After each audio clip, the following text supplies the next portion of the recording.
Unfiltered. I'm your boy and your host, Checo. This is your co-host, Noe. I want to introduce some of our guests today. I'm going to take your job, Checo. Go ahead, buddy. One of our boys, Derek, and our homie, Jonathan. Thank you so much for coming on Compas Unfiltered, man. Welcome. Yeah, Thank welcome. you for having us. Yeah, thank you. Yeah, today, we're going to be talking about pretty much 2020, man, wrapping it up. This is actually going to be our last podcast for the year. So, all of our listeners or whatever, this is actually coming out on Wednesday before New Year's. Wrapping up 2020, it's been crazy, right? I mean, COVID, the elections, everything in between, man, you know, from financial and whatnot. So, and all the people that we lost too in 2020, some crazy crazy times, bro. Me personally, I've lost, you know, close family members, and I'm for our listeners, fucking Kobe, Debo, Nipsey Hussle. Was Nipsey Hussle? Nipsey was 19. No, March that was 19. okay. But it seemed like since Nip, he was a glitch in the Matrix. Something, right? Since him, yeah. But yeah, man, it's been, you know, and that's just a few that, you know, come to mind though. But I'm like, damn. Yeah, well, definitely all the lives I've lost. Chadwick Boseman. Yeah. Oh, yeah. That was a real recent one too. Yeah, August. Yeah. What do you pass with? Colon cancer. Cancer, yeah. Yeah, colon cancer. Oh, colon cancer. Mm-hmm. He said Colon COVID? cancer, that's new. That's a new news. Nah, but he'd been sick, right? He had been sick. Yeah. Well, he just kept it on the low. No, you know what was weird though was I saw LeBron's in them show, like The Shop or something like that. That's a good show. Yeah, he was really, really thin, but I was like, maybe it's for a role or something. Yeah. Well, he was naturally thin, but he was cut up. But at this point, he was just like looking weak. Yeah. Yeah. That's. I mean, a lot of stuff has happened though, man. Like you said, I mean, COVID, it's just sweeping through, bro, and fucking us up. Well, I mean, that's the biggest thing that's happened in 2020, right? You know what I mean? Sure. Besides the election and whatnot, and it's affected everybody. Financially, except mentally, you know. Myself, man, you know, I've lost the family members, you know, close to the family or whatever. So I mean, it's definitely out there. It's real. Now we have a vaccine. I don't. Yeah. Y'all want to get into it? We can. Who's taking it? Whoever, man. Yeah. I thought who was taking the subject. No, I was looking at everything else. What's it? Anthony Fauci? I'm not taking it. Man. Yeah. I'm cool. Yeah, I'm good. We're gonna do it. I'm gonna pass. Well, Wait a little bit, I think. Yeah. You want to test it on other people? Exactly. See how it works. You guys are open to it though. I mean, eventually, yeah. But just right now, it's like it's too new. You don't know what's the side effects are going to be. You know, that's the way at least I think. You know? I think I'll keep maintaining it the same way I have been. Distance, washing your hands, all the good stuff. Yeah. But yeah, I'm gonna take a wait and see approach with the vaccine. Yeah. Are you against vaccines as it is, or not really? I'm not against vaccines, but like I'll admit I haven't taken the flu shot. I've declined that for a really long time, and I've been okay. I kind of get seasonally sick. But yeah, I ain't trying to get stuck. Is it the occasional like twice a year? Once, twice a year. That's what we were talking about last time, right? Talking about the COVID talk. I'm like, you might as well take that chance. I mean, why put something in your body if you don't really know what it is or the side effects or whatever? But yeah. How about yourself, Jonathan? Yeah. I'm not an anti-vaccine guy. Well, I mean, actually, depends. I guess. I mean, like flu, I would take it. I have taken it in the past. I haven't taken it in a few years, just like yourself. But there's other vaccines, especially given to like kids, that I'm like, I don't know. Right. Maybe their bodies aren't strong enough for that yet. At least that's the way I think about it. But when it's in regards to this vaccine, my thing is it's just too new. You don't know what's in it. What it's gonna happen, and I think it's smarter just to not jump into it. Right away. And I just feel like it's so fast. Yeah. You know what I mean? Like we just had COVID. Yeah. Like it seems like less than a year, right? Because it started February, March, and then they have a vaccine. Yeah, I was listening to the radio this morning, and they were like, "Man, how amazing is that?" I'm like, "Yeah, it is kind of amazing, or is it?" But the pressure has been on because you guys are sounding real like, man, it's fast. But the shit talking and the pressure for the whoever's working it has been on, man. Like people are like, what's going on? What is the resolution for COVID? How are we gonna fix it? Fix it. All right, so they're rushing through this stuff to get it fixed, and now y'all are talking about it. You're like, whoa, man, this might be too quick. Well, Don't fix it that fast. The thing is, though, I think just the pressure's been on, though. the pressure definitely has been on, but do we fully understand it? You know, I don't know if that's. Yeah. Well, yeah, I was gonna say that as well because it seems like almost every day we learn something new about COVID. right? But all of a sudden we have a vaccine for it. It's like before it was like, oh, you catch it and then it'll probably last 8-9 months or whatever. And then it was like, no, you could literally catch COVID. Then 2 months later you catch COVID again. Yeah. Mm-hmm. So we don't understand this disease or whatever it is. And Virus, disease. I had it, and it was like, man, those fevers were terrible. And from reading about the vaccine, people that have taken it, it's like they get a mild case of COVID. You know, they get the fevers, you know, they get the headaches. Maybe not to the extreme, you know, where they lose their taste and all that. Mm-hmm. But, you know, I would not want to go through. I had a mild case. I would not want to go through that again, you know. I don't even know. Would you consider yours a mild case too? Because you had fevers for days, bro. I think I did like 6 days or something like that. Right. I think you did like 9, bro. Yeah, I had like 8 or 9, but I say mild because, you know, I didn't have The hospital visit or whatever. losing, you know, my ability to breathe, yeah. you know, Yeah, taste. so, I'm sorry. So you had it, Jonathan, right? Yes, in November. And then Noah, you had it. I had it early. The whole month of October, pretty much, I was quarantined. Sergio, A did whole you month. have it? Mhm. I was never officially diagnosed, but I've got the sickest I've ever been it was the Super Bowl. So it was February of Oh, this so it was year. early. It was really early and literally could not breathe. All the things that they say are associated with COVID, but I never went and got a test. Well, I mean, I don't even know if they were available back then. I don't think they were. No. And at that time, I think a couple of people, they were just like, you have bronchitis, which I've had bronchitis before. And I was like, this feels like a really severe case of it. But I remember not being able to breathe. I remember being labored, going upstairs, everything like that. And it just felt like a really bad cold. And now I'm past the point where they can test to see if you have the antibodies. But Yes. I almost feel like I did have it, but I was never officially diagnosed. Right, and that's the thing with the antibodies, they only last 2 or 3 months. Yeah, so it's something like like by that. now, it's like you wouldn't even know Yeah. if you did have it or not, you know? Right. Yeah. So that's just crazy. I mean, that's just my thing too. Like we're still learning from it, you know, and still to this day. Yeah. I mean, I had just seen an article. They were talking about blood types and who is least to get it. Mhm. And what I mean, just last week. Yeah. So I mean, all this stuff is still coming out. Like I said, we got a vaccine already. I don't know. Who do you crazy. guys think should be first in line to get it? Well, I mean, it's already They say there, right? The healthcare workers got to take it. Yeah. You know, they already started this week. That's crazy. So we're gonna find out from Ed Hart or Charlie or one of them. Actually, Eduardo had already hit me up that they already offered it to him. Oh. And most of his co-workers, their RNs, they signed up for it. Some of them are kind of like, I don't know, you know what I mean, yeah, because these side effects are probably gonna be way more extreme than just a flu shot. You know, like and he said on the last podcast, like I would get sick from the flu shot, you know, 3 years straight. And I imagine if he does get the mild symptoms of COVID, they're not that mild, you know. I mean, They're rough. yeah, they're rough. You know what I mean? We're not talking like not being able to breathe and being at the hospital, but fevers for days, bro, is not a cool. You know, it's the opposite of cool. Right. Shit is fucked up. And the thing is, like, how long are you guys willing to wait before you guys have to take it or take it? I probably won't take it, bro. To be honest, I'm gonna wait it out. Like, I want to say at least after spring maybe. I mean, I'm a little longer than that. I'm probably closer to Noe, almost on the ledge of not taking it. But if I do, it'd probably be 18 months. Like, let's say if I got COVID again, then I'd probably be like, okay, should I be thinking about getting this shot? You know, but going with what Derek said, if you could keep the distance, if you could, you know, do the basic stuff, keep washing your hands, wear your mask, whatever. To me, that's the weirdest thing still, man. Wearing the freaking mask, man. That shit is crazy to me. I can't get used to that, bro. The thing is, it's weird though, but when I see someone without a mask in public, I'm kind of like, hey, where's your mask, bro?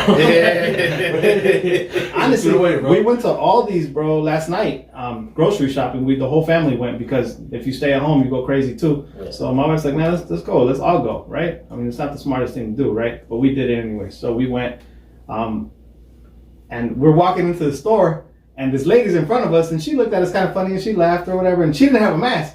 And then we're like, oh shit, our mask. None of us had it. So I ran back.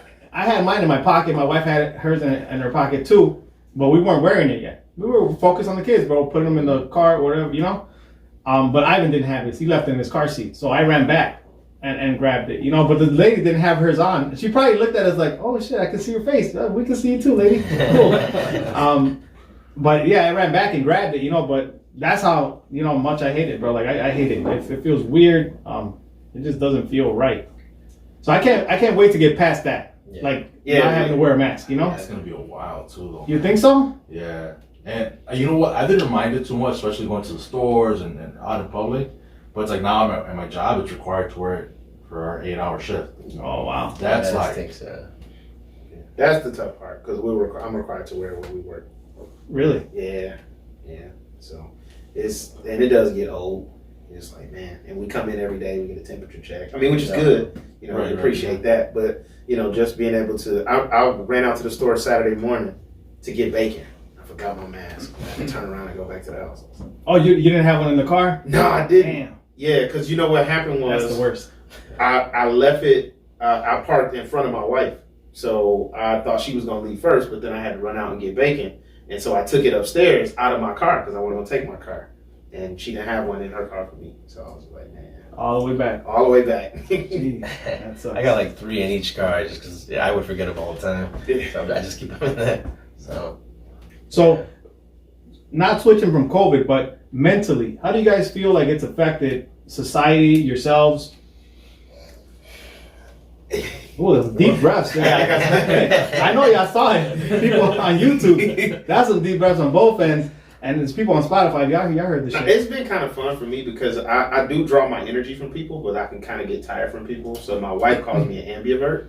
So this has been kind of, I liked it. Like, I like being at my house. I feel like you stock your house with all the things that you like, and you have to leave when you have to leave, like when you out of bacon. Right. But for me, the year has been kind of cool. Aside from like you said, I lost family members, stuff like that, and canceling traveling plans, as we was kind of talking about before we hopped on.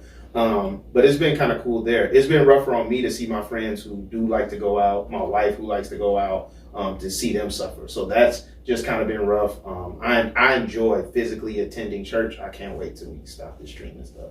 That has been really hard on me as far as mentally, just adjusting to that new way. And then even like the Zoom fatigue. Like I'm like, what? Who haven't? No, we're not getting on that. So that's just kind of little meetings or whatever congregations on Zoom. Yeah, but for the most part, like I've done more reading this year than I've done, in years past, and that's kind of been cool. I started school again for the first time in 15 years. I think that was really helped out by COVID too. So you've been focusing on all the positive stuff. I have. So your mental sounds pretty strong. Yeah, but I do miss, like I said, congregating and then seeing the rough, things that it's done to people who, like my wife. My wife likes to get out, so like as we canceled each trip, I could just kind of see the tear well up in her eye. And that's tough for me because what can you do? Yeah. So, but for me, I was kind of good, but it definitely was rough seeing other people around me just like ready to get out. Yeah, for sure. What about you, Johnny? No, I mean, I kind of agree with you, because I feel similar. I mean, I am more of an introvert, so I do enjoy being home, but, I admit, I sometimes you just get tired of being home. At least I do, at least we do.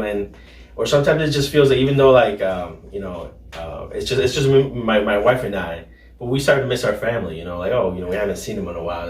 And it can get like, sad, it feels like that. So, I mean, we try to, as much as we can, try to go see like my in-laws, my family too. And, sometimes you guys are farther away, we see you guys less, but, because I feel like, human interaction, I feel like it's needed, and, oh, for sure. But I know it's tough because, like everybody's like, they say the same thing for schools, like we need to reopen schools so our kids can have, interaction with classmates, but it's a tough situation because, you're going to risk, spreading the disease more, and, yesterday we were listening to a, conference that they were having for my wife's school district, and, like there was like moms on there, like they were at this meeting and they were like crying, saying their kids are going through depression and things like that they're struggling in school, that they can't adjust to this format. And, I feel for them too. It's sad, because I do feel like this, element of human interaction of, having like your teachers as like role models and guiding you and is is important, and It's crucial in the development, right? yeah, I mean, and I know parents, take that role, but sometimes it's hard for certain parents because they work, They're like, they can't teach because they like teach their children like everything a teacher does because, they're working full-time jobs, and so I feel like, I see how it's been difficult, for a lot of families, so.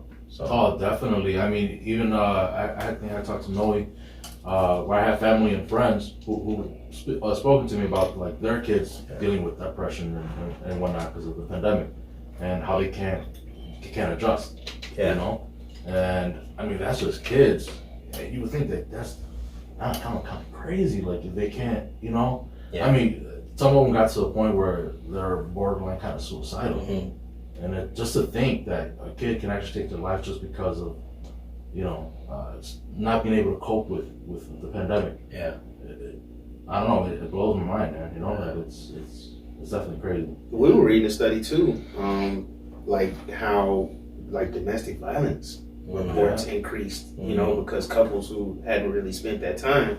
So even to link Sergio to like the kids, I think, it kind of shows too, maybe parents need to be a bit more involved. Maybe they don't know their kids as much. Maybe they're relying on the community at school and these devices and everything. Yep. But you got to like build with them a little bit, because I mean, we have a tough time managing our mental. Imagine them. Yeah. And I think what kind of factors into maybe couples fighting and domestics and whatnot, it's probably financial hardships. Yeah. You see it that way where, maybe both parents lost their jobs and now they're dealing with that, and then now they got a house full of kids. I could just imagine how that is in the household, So. Or being stuck at home with your spouse if you really don't want to be home. You don't have to go through all the hardship and finance. I mean, if your job is saving your marriage, bro, you're going to work. Yeah. You get that time, that separation. You go back home, you can tolerate it. I'm pretty sure that's a lot of couples, bro. I'm sure that's a lot of, situations. So a lot of people would say that's unhealthy, but I don't necessarily think that it is. You do need that break. And I'm saying, like, and some people, that may be the case, It might not even go as deep as what he's saying, like financial hardship and woo. I mean, it could just be as simple as that. Like, you can tolerate your spouse so much, And after that, I mean. Yeah, but I think it could be, compounded by that. Yeah, both. When you talk to different people too, I think maybe, hopefully 2020 will cause us to have a bit more empathy. Because you got people who are applying for social services and going out and doing different things that they never had to do because their income stream just stopped. Right. So maybe they can kind of, put themselves, in other people's shoes a little bit more and just have a bit more compassion. Because my wife is an educator as well. Oh, okay. And it's been extremely hard on her. She misses the kids. Yeah. She misses the kids deeply, but she's also conflicted because she wants them to be healthy. Yeah. So, it's just been really tough, but she's been able to really listen to parents and empathize a little bit more. And parents have been a lot more empathetic to teachers as well, because now they realize that Johnny really is bad and don't listen because he's not logging in on time. Yeah. I'm sure, man. I'm sure that's the case in a lot of households where they're starting to realize, okay, my kid is bad. My kid does not listen. So how do you guys feel about opening up? I mean, I kind of sense you guys are probably not for it, maybe? Opening up, like, what do you mean? School, country, schools, everything? I just kind of just... I miss it, right? We miss our way of living how it used to be, but I understand, we need to be careful, it's not over, we don't know how long it'll continue. We don't know if this vaccine is gonna, fix everything, so I think we need to take precautions still. That's what Need some more time? That's what I think. I always get kind of weirded out when people say, we're gonna lock up our economy. I'm like, we're talking about humans, right? Like humans that are dying, right? Like, not that our economy, should just go in the toilet, but compared to human lives, maybe, because we want to be around here for our kids. So I think eventually we do have to open back up, but I think a measured approach is best now. I'm going to leave it to the experts and everything to figure out what that should look like. But, I want it to be a slow approach. I mean, it's been, tough shopping online and stuff like that. And when I say tough, just as far as shopping experience, it ain't just tough. because you can't try it on, like... Right. Yeah. I hate that shit too. Yeah. but no, I think, Sergio, to answer your question, more of a measured approach, because again, the economy, is gonna go up and down, but we gotta preserve life right now. Now, what about the people that think that, all right, we want to preserve life, as much life as possible, right? What if this pandemic gets to clean up whatever's supposed to be gone? I mean, it sounds cruel to say it that way, but there is people that think this way, right? Yeah, you got some people who definitely think it that way. The religious term for that would kind of be like theodicy. So we don't, just in God's grand scheme of things, he does what he wants, how he wants, and, it could be through that. Yeah, so... what is it called again? Theodicy. So it's just kind of a view of God that, like, bad things happen and everything, and it's all woven within the story, and some of it is to remove. So, and I subscribe to that, and so I don't know, I don't claim to know fully what he's doing, but I definitely could say, as you were kind of saying, I try to look at the positive sides of COVID. I've lost an uncle. My mother was sick. My first cousin, who's really like my brother, was deathly ill. He was on CBS News because he was the first COVID patient that survived out of the hospital in our town. So that was really scary for me because we're 9 months apart. But with all that being said, I try to focus on the positives. He got married this year. And so his nurse who nursed him back to health was actually at the wedding. So awesome. all these relationships and different things that have been built, you know what I'm saying? So I try to, focus on that. So that's what's up. That's a good story right there, man. We're gonna have to talk about that after. I want to look him up, see what that was about. Oh yeah. You do the CBS News, and they did like a follow-up story too. So it was, and the crazy part about it was I was texting him as he was going into the hospital. But we'll talk about it offline. I definitely get all detail. Yeah. So that was kind of scary, man. I mean, I was sick. I felt, like a regular, not like a regular flu or anything, but the thought does cross your mind, like, you never know what's going to happen, Like, there was people my age definitely passing, you know what I mean? And we had the COVID session here for the episode, and they talked about a young girl also, like, that passed. And, the RN was like, dude, she looked healthy. She looked fine, She looked young, full of life, and she didn't make it, So, that's, I definitely, while I was sitting in my bed and laying down and trying to get better, it definitely crossed my mind, I was like, shit, what if this is it? Like, you never know. Did you think to yourself, we got to get this economy restarted? Hell no. Economy. I kept thinking, I'm thankful I have life insurance and hopefully it pays out. Yeah. Get my kids right and my wife right. But no, I was just thinking like, damn, like you just never know when it's going to be your time. You know what I mean? Like I kept thinking that. I mean, not constantly. It's not like I was planning to die or nothing, but it does cross your mind. You're like, we don't understand COVID. We don't understand how it's attacking the body. You know what I mean? And I was like, shit, like, what if this is it for real? Like, you never know. But thankfully, we're here, man. Right. No, I'm more. Man, we're getting deep in this shit. Yeah, we are. I'm more in the middle, man, because I understand the economy and how. I'm biased, okay? I don't know how. You trying to sound nice with it, politically correct and all that. Dude, this is Compas Unfiltered. You better spit it out. No, I can't say that. Oh, now, you know what? This is going to go a little bit more towards our president, where he does say that the solution can't be worse than the problem, because of COVID and shutting down, like I said, financial hardships. We're having suicides are they're skyrocketing as far as cases. Domestic, these kids are suffering. I see that point. I see what he's talking about. I understand, and there are a lot of people who never been on unemployment. Now they are. They've never had to go collect at a food bank. Now they are losing houses. So I'm in the middle. I don't know if we should open them. I don't know. Like one part of me, yeah, I've had family who's passed away, and it's not that I think it's fake or it's a hoax, but at the same time I understand, So it's kind of like, what do we do? I'm not gonna say what we should do because I don't know. I don't have the answer. You're stuck in the middle too. But I am stuck in the middle, where I see both sides. Yeah. Even to the positive side though, maybe this is like you were saying, like maybe this is just kind of a weird way that it could be working to get rid of some people. Maybe this is a referendum on how you've been managing your finances, how you've been investing your time as well. Your time, all mostly, those, man. all those different things. Like you can take a look right now, and when things stop up, like my wife and I, so we if you guys have heard of like Dave Ramsey, so we did like the Total Money Makeover, and I forget what baby step we're on. We're not fully out of debt, but we're almost there. But one of the things that we did after we got our emergency fund was we tried to save 6 months of expenses. And so, that's been extremely beneficial. Fortunately, neither one of our vocations were impacted. Both of us were able to still continue to work, of course, with, safety protocols. But we got a ton of friends and family members who their money has stopped up. And then when they come to us, because they've kind of seen how we've grown and that we're progressing, they're like, what do we do? And it's funny because all we do is we get out a pen and a paper and we start talking to them. And we're like, why did you say this? Why did you think about this? Why did you?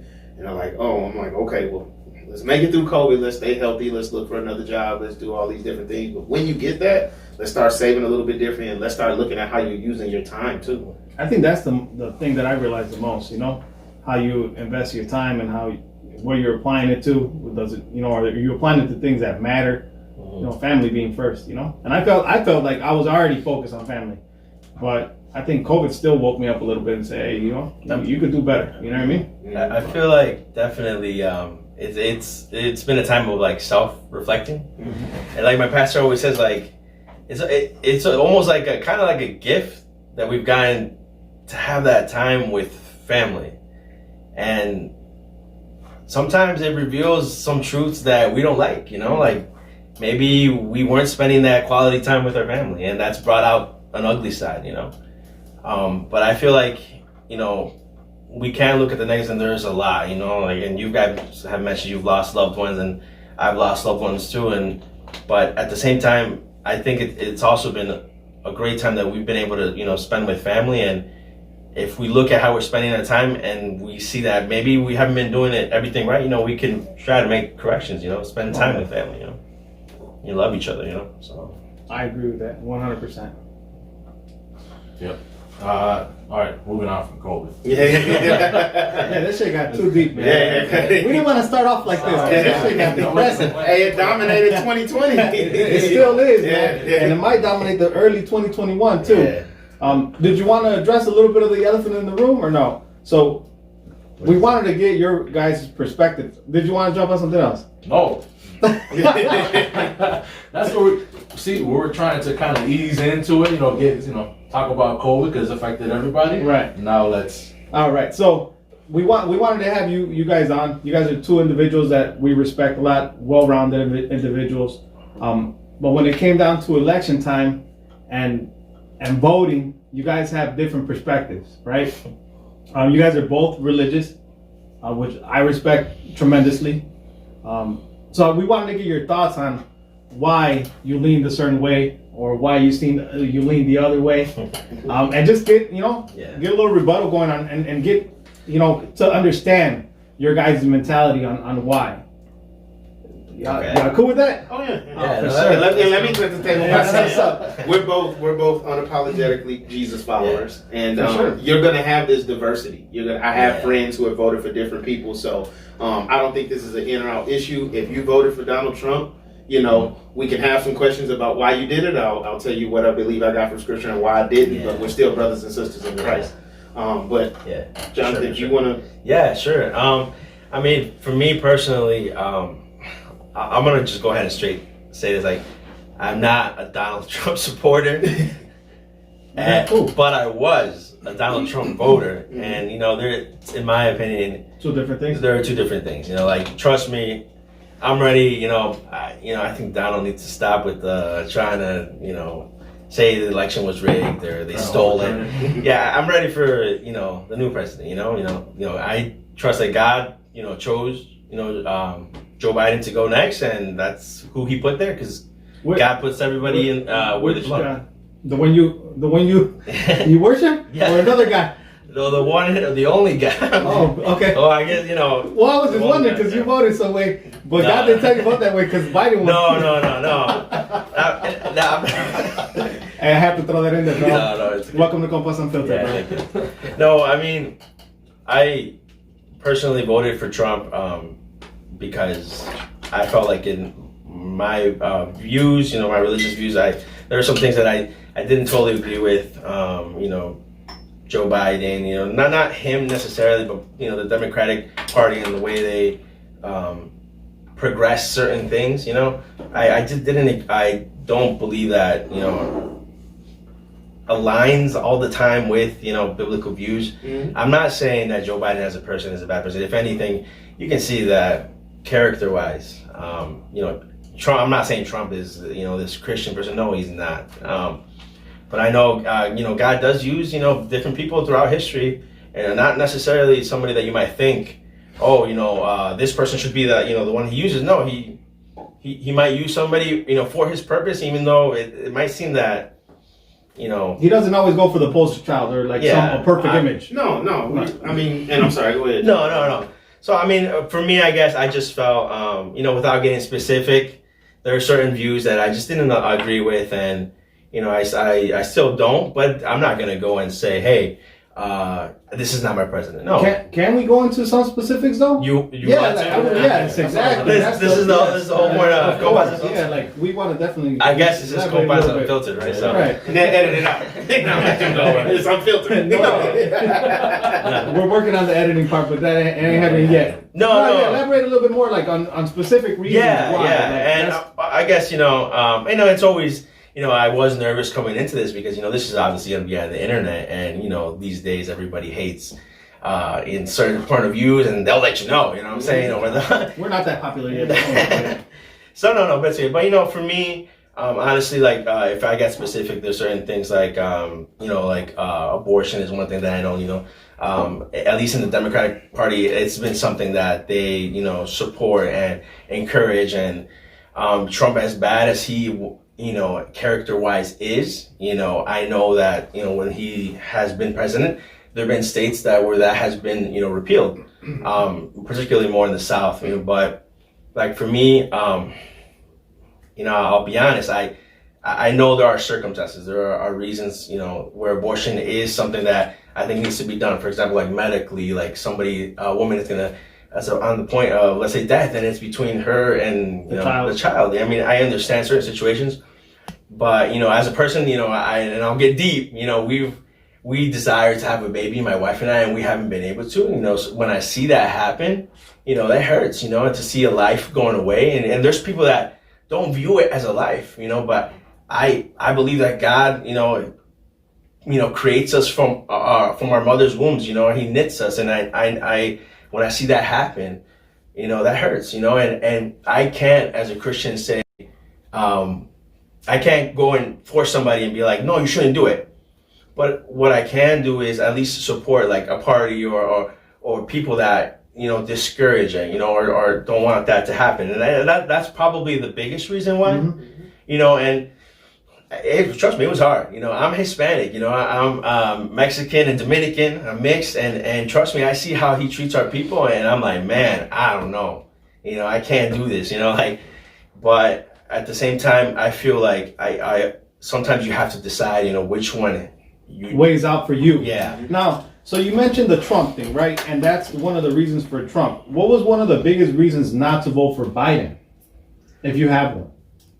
Well, for me, honestly, it just goes with that. What I was just saying, that the Democratic Party tends to favor so that those was kind of things. Even that part was big on. For me, that was the biggest thing. Okay. Yeah. Okay. So. Derek? No, and you know what, I hear that, and hearty amen to, God knits us together in the womb, and life is precious at conception. I believe that as well. Part of the reason that I did support the Biden-Harris ticket over the Trump administration ticket, especially even with that issue and with the Democrats, leaning so favorably upon abortion, is because I believe life and the preciousness of life, I view it more holistically. So if you advocate for my right to be born, but you don't advocate for me to be born in the circumstances that are advantageous, you don't advocate for me to be treated fairly by law enforcement, and you don't address the circumstances in the environment that exists that would even cause the mentality within, the black and brown population to even consider a life not precious, then it's unbalanced. Took it deep. And so that's why I felt I could still support the Biden-Harris ticket while also still, being, staunchly against abortion, except for some extreme measures, as you said. There are some instances that come up where, the person, could be near death. And Yeah. that's a case by case scenario with that. But that's still what I was able to support that ticket, because you got to view it more holistically. I mean, so, you argue for me to be born here, but then when I'm restricted, when literacy levels, across, black and brown, kids are extremely low, and you're not doing anything to pump resources there. You want to cut those fundings and different things like that. You're still killing them. It's just a slow death. It's probably the worst death. I mean, it could be, and I think that, and I know that, I should say, based on, my understanding of scripture, that God views all life as precious. And he actually calls for us to advocate for, the left out and the lost, and for those who can't fight for themselves. So that starts in the womb and that continues once they're outside. So I'm always going to advocate for those who are the left out and the looked over, because that's what God does. Our story is that of a redemptive story. He takes the broken pieces and he puts them back together. And so when I ultimately looked at the Trump administration in their last 4 years and the vitriol that they spewed towards all type of minorities, not just black and brown brothers and sisters, women, different things of that nature, I just didn't feel that was something that I could support with my theological convictions. I just didn't feel like that was a ticket that I could jump behind. Yeah. I feel the same way with the whole hatred thing, man. I was like, and I think we spoke about this on the Trump talk too. I was like that. I mean, just the way I was raised, my parents, morals, I couldn't do it, And I understand your point, and thank you so much for sharing too. Your personal story too, with trying to have a baby, and I definitely see the connection with that. Yeah. So I get a better understanding of why. Thank you so much for sharing that as well. But at the hatred part, man, I was like, yeah, I can't go with that, And to that point, I'm sorry to jump in, but to that point, exactly what Josh said, I think that we just, I'm sorry. Yeah, you're good. Exactly what Jonathan said. I think we want to be, whenever we look at a view, we just want to be a bit more nuanced, because that's a personal part of his story that he may not share with everybody. Right. But if they just and I liked what he said, I just thought that was a cool note. I was a Trump voter, but not necessarily a Trump supporter. Right. And understanding that the two could be different. Even when you were kind of talking about, hey, I'm kind of in the middle. Want to open up, but we want to remain healthy. So I think that we just need to learn that you can manage both perspectives, but allowing a conversation to be had about it before you just automatically attack somebody and push them out. Yeah, definitely. I agree. I feel like it's going off what you just said. I mean, I feel like we need to be able to talk. People with different views be able to talk and have conversations where you're not hurting each other and things like that. Because I just feel like we talk about how back in the day there was, hate and racism. I just feel like it's even more today, not just only, towards like racism, but even like political views. People just don't like each other, or they don't want to, they don't want to hear if you don't agree with me, you're wrong. You know what I'm saying? Well, sorry to cut you off, but what do you think that is? I think there's deep rooted things. I know. Honestly, I feel like it's deep rooted. It gets generation to generation. I know, like, there's, it stems from, racism, obviously.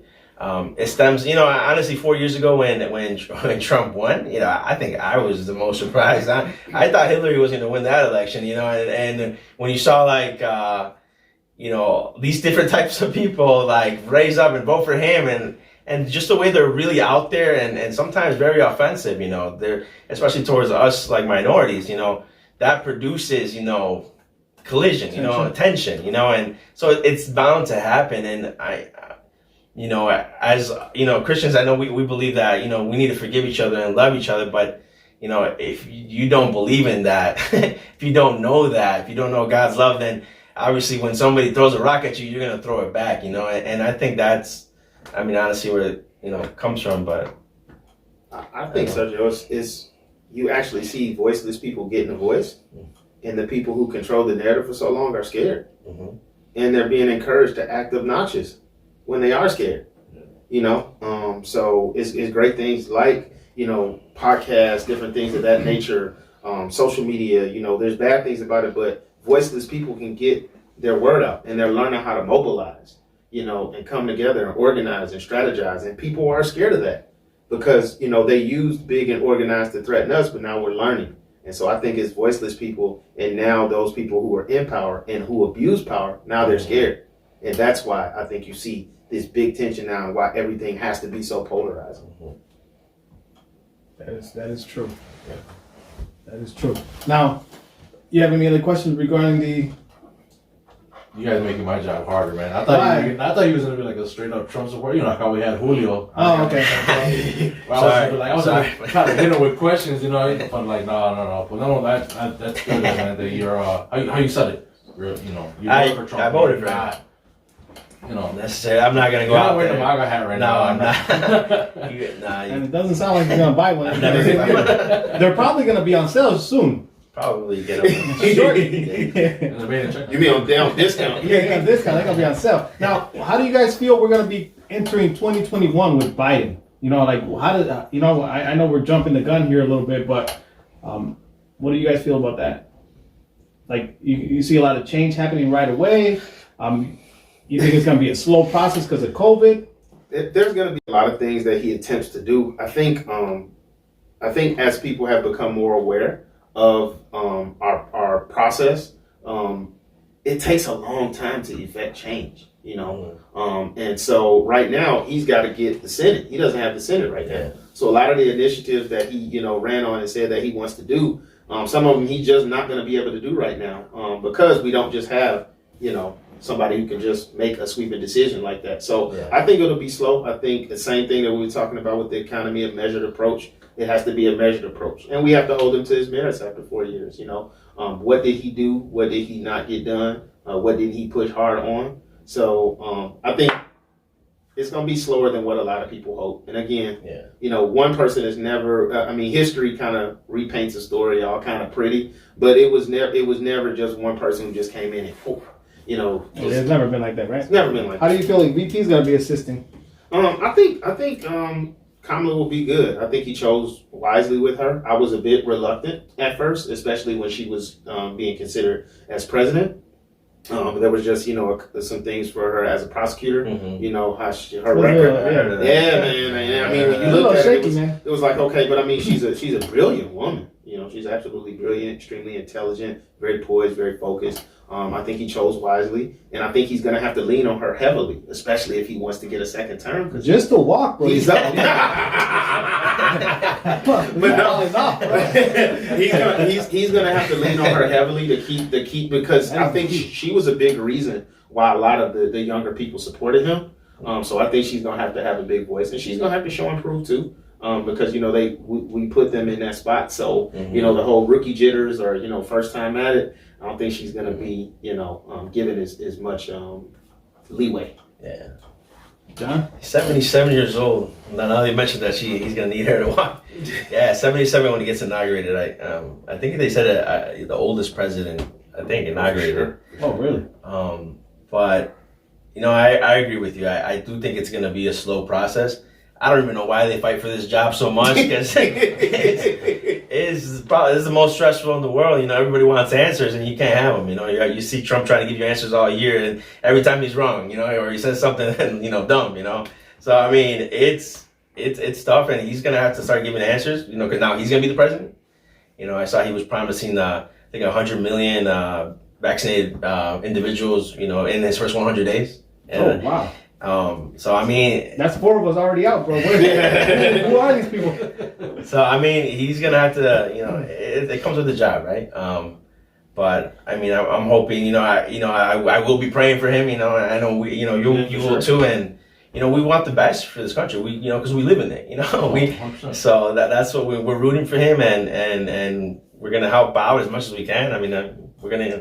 Don't look at me. Eventually, I'm gonna stay home, bro. Y'all know you gotta keep contributing to the GDP. You gotta work, man. We got you, man. We got you. We're gonna keep doing Compas Unfiltered. Yeah. 2021. God willing. Checo, come on, man. Kick in, bro. You real quiet over there. I feel like you're thinking of some shit, bro. You just don't want to spit it out. No. You're at a loss for words? Man, I'm lost for words, It's just, because everything they're saying is right, you know what I mean? I feel like I don't have anything to really, go back and forth with them on, which I wasn't trying to, but I get you. Yeah, Jonathan did kind of catch me by surprise. I thought he was going to come in hard, Trump supporter or whatever. But I didn't know. I didn't know. You knew me. Well, I thought I did too, as he with the vote. No, I just didn't know. No. That's what I'm saying. You did catch me by surprise too. Yeah. I'm saying, the way you said it, you know what I mean? But what else do you guys feel, wrapping up 2020, what else has affected us as a society, as a country, like other than COVID, economically? I know we touched a little bit on mental health. What do you guys feel? What else is affecting us crazy? You know, I feel like mental health has been like kind of on the up and up, you know, or maybe we've been, you know, we're more woke to it.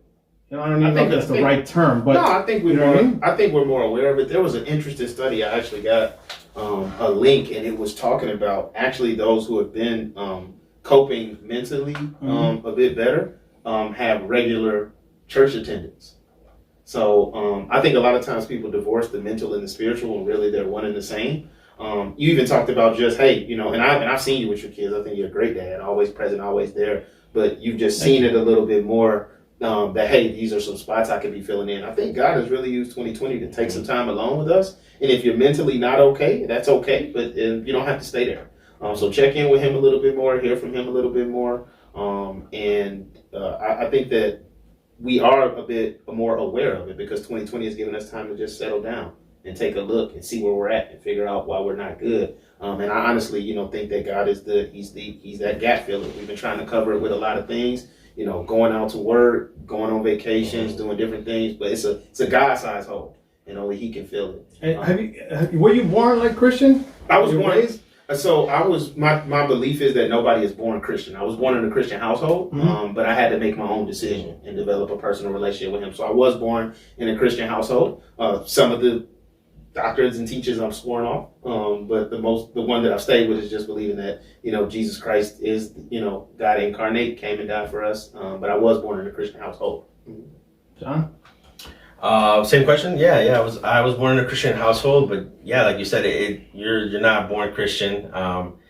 It has to be a personal decision that you do, you know, a personal encounter that you have with God. And for me, it happened when I was 18, where I realized, you know, this is real, you know, and it's my life, you know, like my identity is in Christ, and I can tell you it doesn't mean I'm perfect. No, I mess up, and there's been times where, you know, I've thought, you know what, I don't want to do this, but I know in my heart, like, this is who I am, and in my heart I can't go any other way. Like, there's only one way to the Father, and that's Jesus, you know, and that's you're trying to stick to that.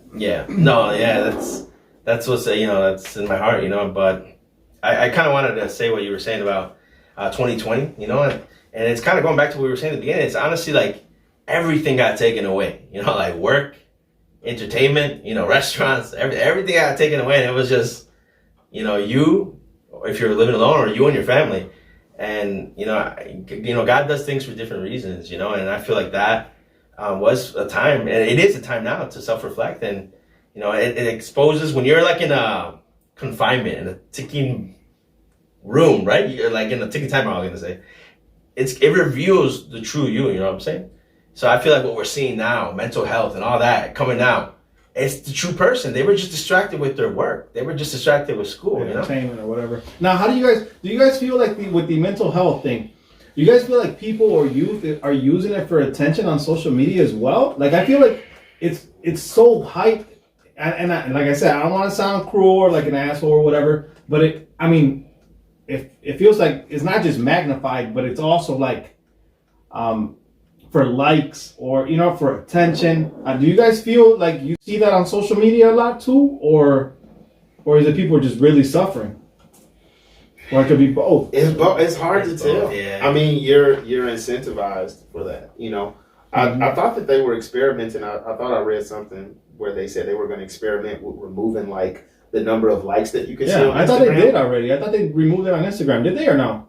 No, you can still see it. Oh, shit. Okay. I don't know. I think that would be great, because I think that there is. I think that does happen. Well, I think so too. And I was watching, and I'm not sure if you guys have seen it, Social Dilemma on Netflix. I didn't finish it. Oh man, great documentary regarding that. You know, and the way these people designed these sites for us, you know, to help. You know, they originally thought the like button was gonna boost your self-esteem and help you and make people happy. It was a happy button. You know, hey, let me make you happy. I'm gonna give you a like, and it backfired. You know, people took it to a whole nother extreme. You know what I mean? And now it's like it's causing these people to be depressed or to have low self-esteem. You know what I mean? like, so if you haven't watched it on Netflix, go take a look at it because it definitely will give you a different perspective about social media.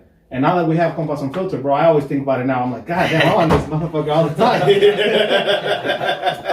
And trust me, I think about it. And I meant to tell you about that documentary, but since we are on social media, I wasn't on social media as heavy, but now with the podcast to promote and to, to make people aware that we're here, I have to kind of be on there, Mm-hmm. And I think about this damn show or documentary that I saw, and I'm like, all right, I gotta draw the line of where is healthy for me, you know? Even bringing it back to what we subscribe to, I think the thing is we're all looking for approval. That's not necessarily the wrong thing, Mm-hmm. but there's one source that we can ultimately find that approval from, and it's not social media. It's not any of those places. We believe it's Jesus. We believe that for everybody. And so what most people will do is like, I'll get rid of social media, which ain't necessarily a bad thing. You just got to manage it. Mm-hmm. But you're still going to look for that approval elsewhere. It's going to be the bigger house. It's going to be the car. It's going to be the promotion. It's going to be the degree. It's going to be the clothes. It's going to be something else. Again, it's a God-sized hole, man. Mm-hmm. And only he can fill it. But I definitely think people are, clout chasing, attention chasing, looking for the sympathy, all those different things. I mean, I think I don't know what social media platform it was, but somebody took their life on it. Oh, And they streamed it. It may not have been in the United States. I don't want to speak out of turn, but I mean, that person was clearly sick, And and to go back to it, the whole algorithms, and the fact that it's such a big animal that you're going against. So me as speaking for myself, as a Compas Unfiltered, I'm trying to promote this thing and I'm trying to go against, but their design already is attacking me. Come on, come check it. Mm-hmm. And one of the guys on the episode on the documentary was talking about he was addicted to his email, and that's probably one of the things that I open the most too. Mm-hmm. It's mostly to delete the junk, But I'm constantly opening. If I see 3 emails popped in, I'll open it, delete. But guess what? They're still getting me to click in there. Like I'm still opening constantly just to delete the emails, just because I don't like the notification on there. But the fact that I'm going in there to open it. And then if I do see something I want to open, then I'm clicking on that. Then it's taking me to the site, and you're going against such a big animal that it's kind of hard for you to beat that. Mm-hmm. You got to be really, really strong to beat it. You know what I mean? So for everybody listening, man, if you feel like you're addicted to social media, or hey, check out that documentary. Open up your eyes, try to change the way you view this thing here. Now I was laughing because I got man, for real. I looked at this site for a hoodie. Mm-hmm. And the hoodie was sold out. And of course, with those cookies, like it followed me everywhere. Like on my Facebook, go everywhere. So I keep going. I'm like, they keep advertising this to me, but there's just one hoodie. They still don't have it. And they kept advertising. Then they popped up on Facebook. I went straight through and bought it, and I was like, y'all got me. And they were persistent. They're persistent. Yeah. and I mean, anything that you say now, that was crazy at first to me. Now, I mean, that's what's happening. But we talk about, a Ford Raptor or a Mercedes Benz. Guess what? Now on my Facebook, it'll pop up. They don't know that I don't have the money for it. So it's true. But it will pop up. Well, you're going to say that, and then all of a sudden you're going to see your credit card And the next thing that they said too, like, don't click on anything that's suggested. If they're suggesting something to you, make your own decision. Don't click on whatever they're suggesting. Even though the song is going to be dope, skip it. Fuck it. Pick your own song. But I don't know. Just food for thought. I agree. And I think you've kind of fallen into a little bit, bro. Yeah, with Compas Unfiltered, because you'll hit me up. You're like, hey, how the numbers looking like? It's like, but I think you just can't avoid it, especially with what we're doing. Because we're trying to promote this. We're trying to get this going, and it's just like, you can't. There's no way around it, almost. Yeah, and with that being said, hey, subscribe, like, and share. Follow us on Instagram. Like that Facebook page. Hey, we gotta add that in there. All this positive messages, then we catch it with that, bro. Come on, dog. Nah, I'm just bullshit. All right, cool, my brother. Check us out then, man. All right. Thank you guys for coming, man. Thank you for having us. Appreciate all your time. Thank you. Hey, I appreciate you guys coming out. I feel like the next time we bring you guys out, man, because I definitely want to have you guys come out again. I want to talk more about just focus on religion. I'm Catholic. My guy here grew up Catholic as well. You guys are Christian. I know we have this conversation at home all the time, And I feel like it deserves its own episode. Mm-hmm. I know we've talked about religion and the relationship with God. Most importantly, I just feel like the episode needs to be focused on that and maybe different religions, different relationships with God, different styles of praying and stuff like that. You know what I mean? But that's my invitation on air right now to you guys to come back out to do an episode like that. If you guys are down. Yeah, okay. Yeah. Should we wear a collar? Hey, y'all can do whatever. Beers are gonna be on the table, but y'all can wear collars if y'all want. But yeah, you guys are down? Yeah, for You sure. don't have to answer right now. Okay. Hey, thanks so much for coming out. Compas Unfiltered. What up?